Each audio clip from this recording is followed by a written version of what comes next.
মিষ্টি আর রাহুলের নতুন বিয়ে হয়েছে।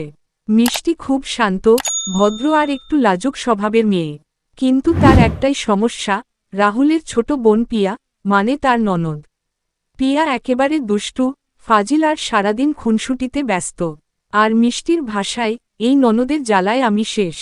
একদিন সকালে মিষ্টি রান্নাঘরে গিয়ে দেখে, সে যে সুন্দর করে লুচির ডো বানিয়ে রেখেছিল, সেটা কেউ একেবারে নরম করে পানি ঢেলে দিয়েছে। মিষ্টি অবাক হয়ে বলল, এটা কে করল? পিয়া পাশ থেকে হেসে বলল, আমি না, এটা তো নিজেই এমন হয়েছে। মিষ্টি রাগে গোজগোজ করতে লাগল, কিন্তু কিছু বলল না।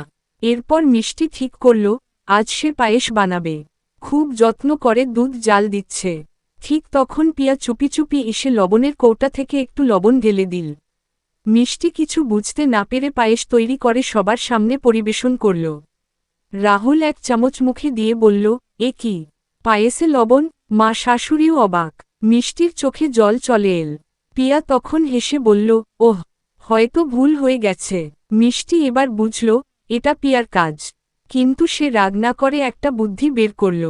পরের দিন মিষ্টি বলল, আজ আমি পিয়ার জন্য তার প্রিয় চকোলেট কেক বানাবো। পিয়া তো খুশিতে লাফিয়ে উঠল। সারাদিন সে কেকের অপেক্ষায় রইল। কেক তৈরি হল।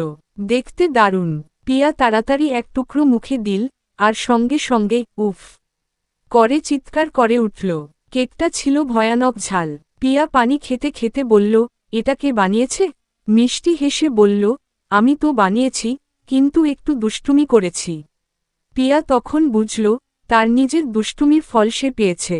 সে লজ্জা পেয়ে মিষ্টির কাছে এসে বলল, ভাবি, আমি আর এমন করব না। তোমাকে খুব জ্বালিয়েছি, সরি। মিষ্টি মুচকি হেসে বলল, ঠিক আছে, কিন্তু আবার করলে কেকটা আরও ঝাল হবে। এরপর থেকে পিয়া আর মিষ্টির মধ্যে দারুণ বন্ধুত্ব হয়ে গেল।